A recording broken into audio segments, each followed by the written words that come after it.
啊！马兰仿佛听到了这个世界上最残酷的话语，脱口道：怎么这么快就让我出院啊？出了院的话，那我岂不就是得进看守所了？女医生抱歉地说道：不好意思，马女士，您出院之后是什么安排？这个我还真不清楚，您还是得问警方。马兰哭着说道：大夫，对你们来说，给我开一个伤情严重的证明应该不难吧？你就当帮忙给我开一个，我这把老骨头真经不起看守所的折腾了。女医生无奈道：马女士，在美国这种事情是万万不能作假的，如果我给您出具了这样的证明，警方也一定会找其他的医生来复核，如果发现我的证明有虚假成分，那我这辈子都不可能再有行医资格了。马兰忙道：你说的这只是概率问题，不一定真的会出事啊，你就当可怜可怜我，帮我这把老骨头，我以前进过看守所的，在里面被人打断了一条腿，不知道那里面是一个什么样的环境，如果再让我进去，我说不定真要被人欺负死了。女医生连连摇头，脱口道：不好意思啊，马女士，这是原则问题，我真的帮不了您。马兰咬咬牙，脱口道：医生，要不这样，干脆你再弄断我一根肋骨，我断了2根肋骨的话，你们总不能再把我从医院赶走了吧？女医生尴尬地说道：马女士，我要是真这么做了，那就不是吊销行医资格的问题了，搞不好我会比你先进去，到时候咱们2个或许能在监狱里做狱友。说完，他立刻岔开话题说道：对了，马女士，您的早餐要吃小米味疗参，还有龙虾粥是吧？我这就去安排，您稍等片刻。说完这话，女医生不等马兰开口，便赶紧转身离开了病房。马兰正绝望的时候，纽约最顶尖的刑事律师詹姆斯·怀特敲门走了进来，看到他便笑着问道：马女士，您昨晚休息得好吗？马兰一见律师进来，立刻又重新燃起了希望，赶紧开口问道：怀特律师，我听医生说今天中午就要让我出院，这到底是怎么回事啊？詹姆斯·怀特解释道：警方那边今天早上调阅了您的病历，也跟您的主治医生见过面了，根据您主治医生的反馈，警方认为您现在已经不需要继续留在医院治疗了，所以让您今天中午出院。马兰脱口道：出了院是不是就得进看守所了？我不想进看守所啊。詹姆斯·怀特认真道：马女士，您的心情我非常理解，但是首先您要知道，您涉嫌的是一个什么案件，携带超过5000克的违禁品出境，如果这个罪名坐实，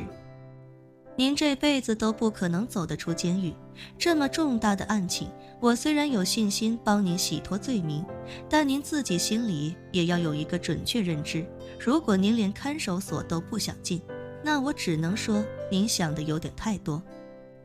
或者想的有点太乐观了。马兰一听这话，赶紧恭维道：怀特律师，你昨天一个人把那一大堆警察骂得连个屁都不敢放，一看就是有大本事的顶级大律师，你再帮我想想办法吧。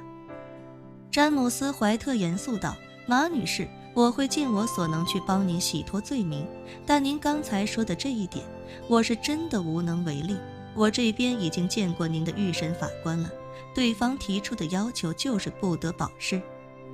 所以你肯定是要去看守所里待上一段时间的，具体待多久就要看警方多久能够抓住那个陈丽萍还有那个宗秋华了。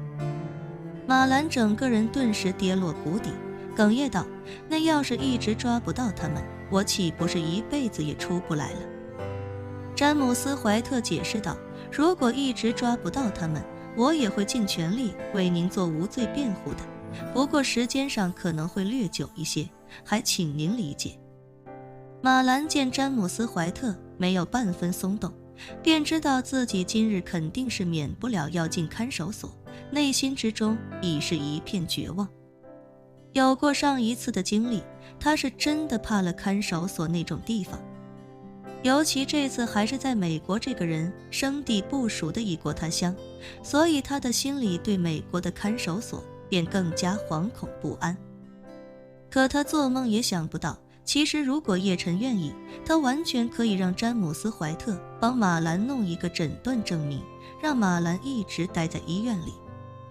如果能尽快抓住梅玉珍，马兰可能都不用等到进看守所，就能彻底洗脱嫌疑。但叶晨觉得，如果那样的话，马兰肯定不会长教训，所以他才特地让费建中告诉詹姆斯·怀特，不要让马兰在医院待太久，今天就把他送进看守所里去。此时，詹姆斯·怀特见马兰表情绝望，便开口安慰道：“马女士，您的女婿已经在帮您找关系，尽快破案了，所以你也不用太过担心。进看守所待个10天半月，应该就能出来了。”马兰知道自己没别的办法，只能等，于是便轻轻点了点头。他虽然心中有万般不愿，但此刻也只能认命。詹姆斯·怀特见马兰情绪很是低落，便又开口道：“马女士，等您进了监狱之后，我会安排我们的工作人员给您的监狱账户里存足够多的资金。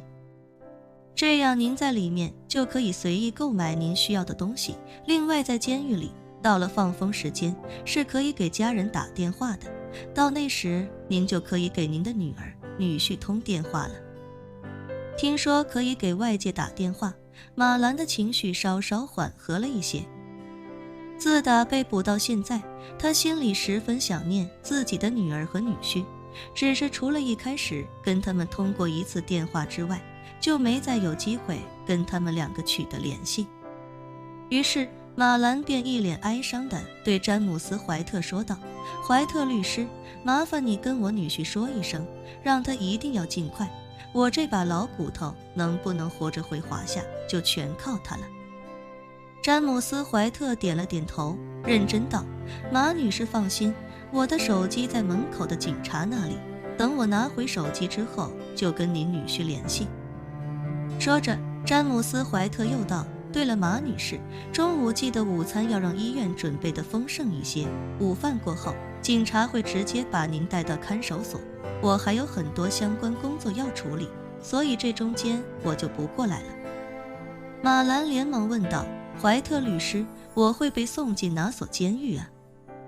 詹姆斯·怀特回答道：“马女士，根据法官的要求，您会被送到纽约北部的贝德福德山惩教所。”马兰追问道：“惩教所是不是没有监狱那么严肃？”“不是。”詹姆斯·怀特解释道，“虽然名字是惩教所，但其实它是全纽约唯一一所专门关押重刑犯以及涉嫌重罪嫌疑犯的女子监狱。